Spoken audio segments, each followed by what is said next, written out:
Welcome to the morning briefing here. I'm Dan Neverth Jr. I'm the Commissioner of Erie County's Department of Homeland Security and Emergency Services, and joining me here this morning is a couple of the individuals who are part of our overnight crew.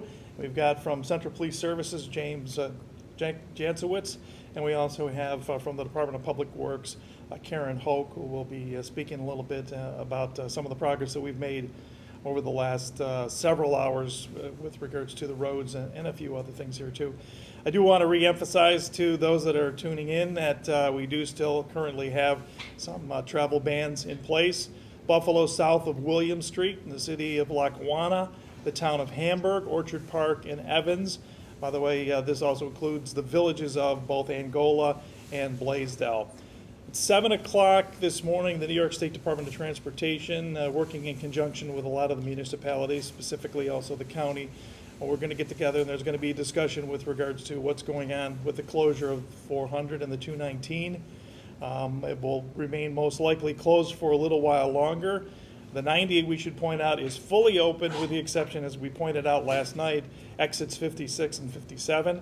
If folks are going to be getting on the thruway and they anticipate trying to get off there, you will be ticketed by the New York State Police because that is obviously dumping you into the areas where we currently have these travel bans and making great progress with the crews there. We don't need people exiting and causing problems in areas that really became the domino effect initially when we had the heavy snow a few days ago. I'm happy to report that there are no new deaths overnight that are at least attributed to the storm. And we didn't have anything of significance with regards to power outages, which is another positive.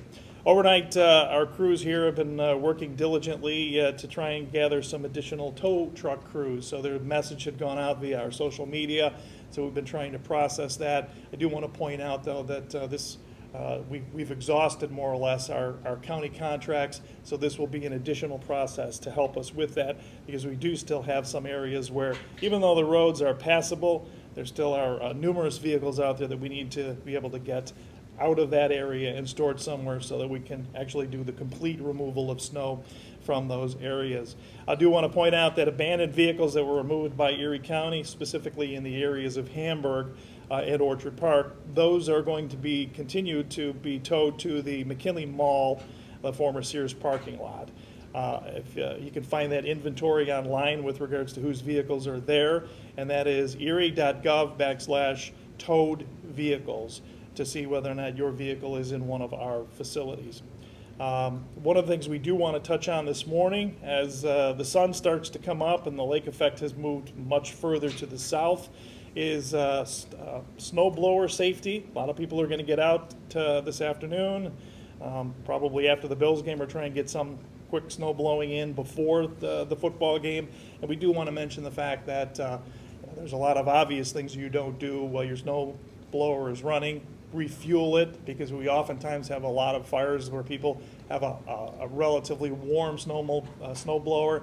They go to put the fuel into that, and it causes fires and in some cases catastrophic injuries to those individuals. And also a lot of times people, because of the nature of this wet snow that we have, the chutes on the snow blowers tend to get clogged, and people do some silly things sometimes with them reaching their hands into the actual chutes themselves, and they get caught in the auger. So let's not be secondary or tertiary major injuries from this storm here. Just a little bit of, again, that common sense safety when you're going out there doing some of these activities.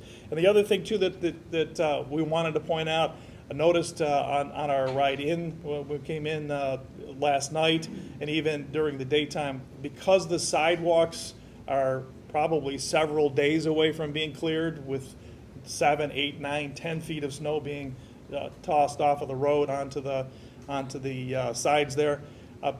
People are walking down the streets, and they're walking down the streets a lot of times wearing dark clothing, especially at nighttime. We should probably try and avoid that.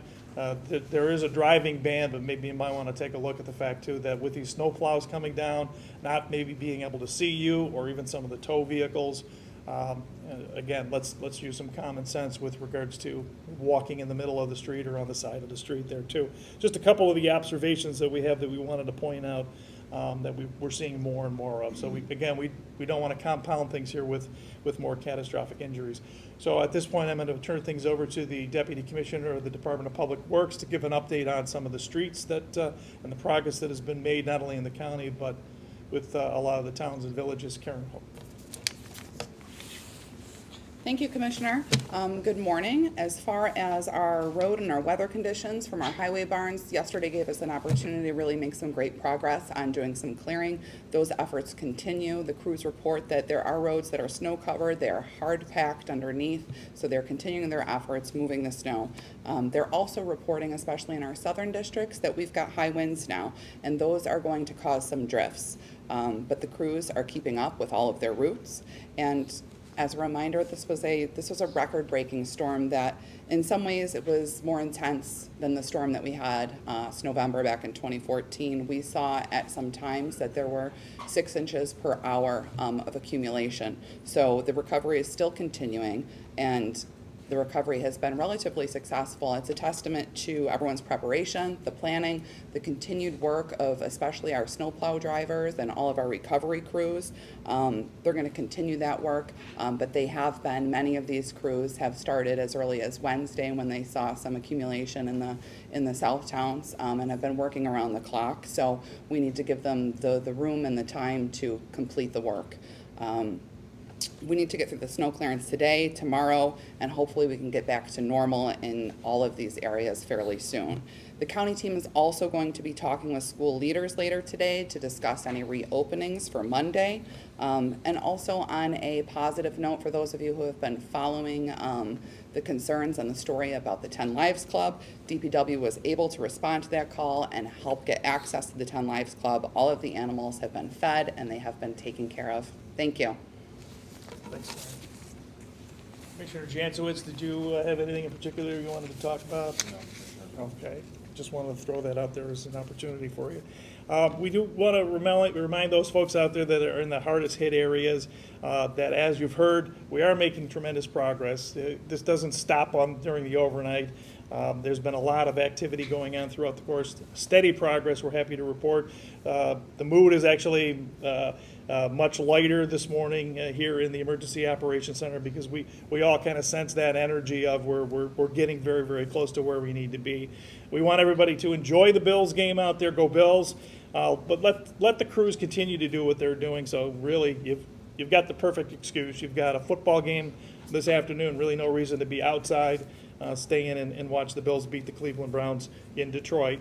But I just wanted to update just one other thing here. We did get an updated forecast from the National Weather Service.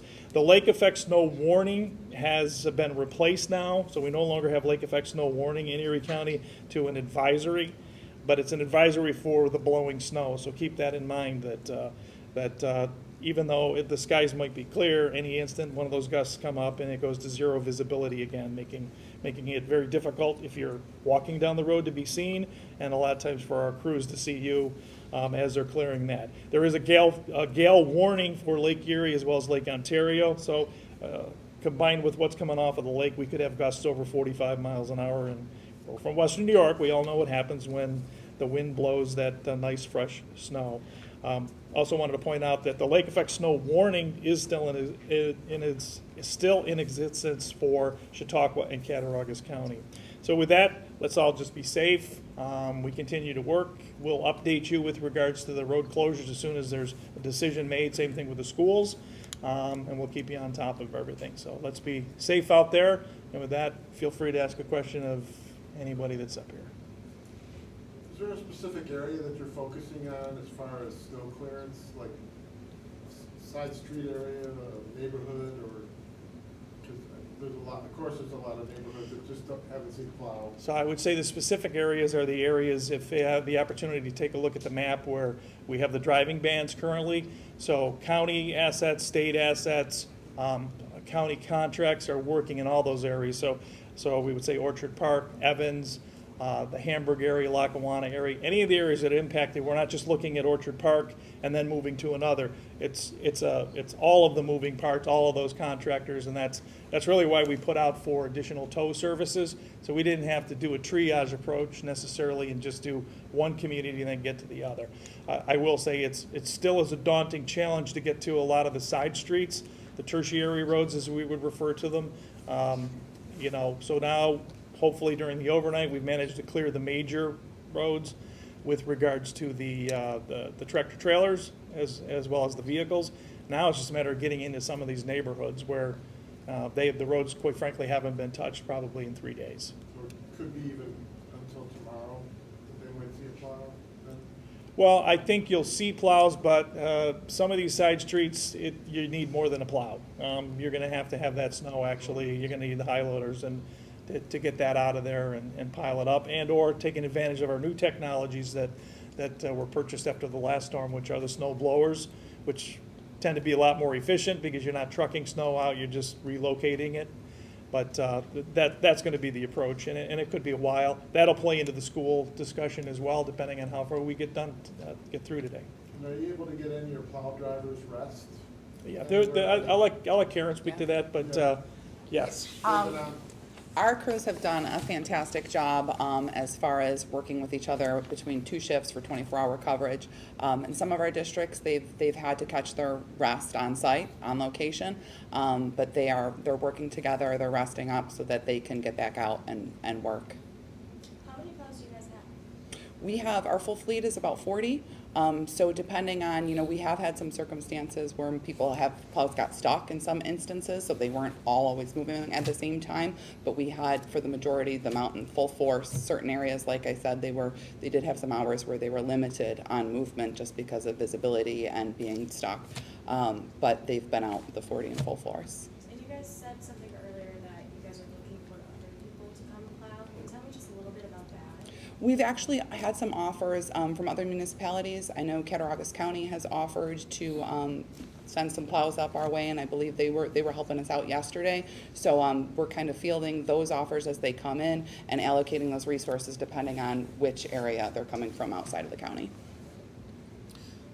The only other thing I wanted to add to that, whereas the plow crews are refreshed, we also do have fire crews that have come in. A lot of the communities have assisted us with that, as well as EMS. Non-impacted areas, they've stepped up, so they've been given the firefighters in the West Seneca, but more importantly, like the Orchard Park, Hamburg, Evans area, where there's been a tremendous impact.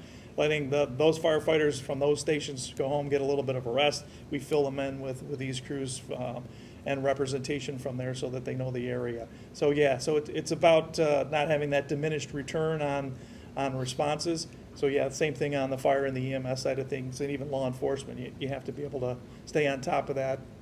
Have you had to do any rescues? I think the definition of rescue in this particular case has been, helping people out of their vehicles and taking them to the shelters.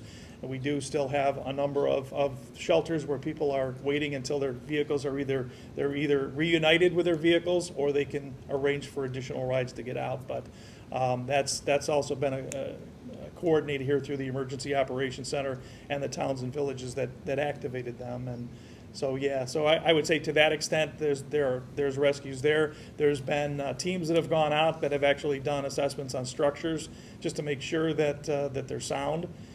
There were several hundred of them yesterday alone. I'm sure we'll go out again today.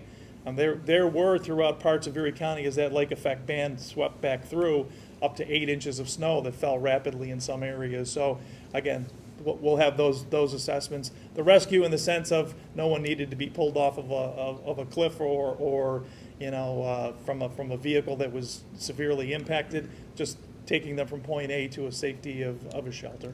I meant from like a home, because are people aware enough that they need to clear their exhaust to their Yeah, we've to their actually, homes? through our social media and through these news briefings here, have stressed the fact that, with the new furnaces and even to clear the vents to make sure that we keep that. If you do lose your power and you have the the generators going there, you keep them far away from your house. Carbon monoxide can be a major issue too. So yeah, we've been stressing all of those here during these conferences, conference calls, and working also with our partners in the towns and villages. So administrators, town mayors, supervisors, we'll actually have a call coming up with them. So it's a partnership. So we push it for our social media,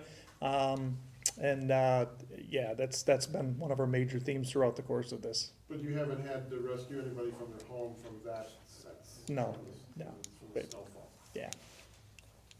We've had like maybe one where there's been carbon monoxide issues where, they've been attended to, but yeah, not the volume that we've had in the past. And we think that's because you've been helping us push that message. It's kind of amazing, considering the snowfall. Absolutely. Yeah. Any additional? Ben, you have a question? Okay, thanks. Have a great, safe day. Go Bills. Thanks for doing this.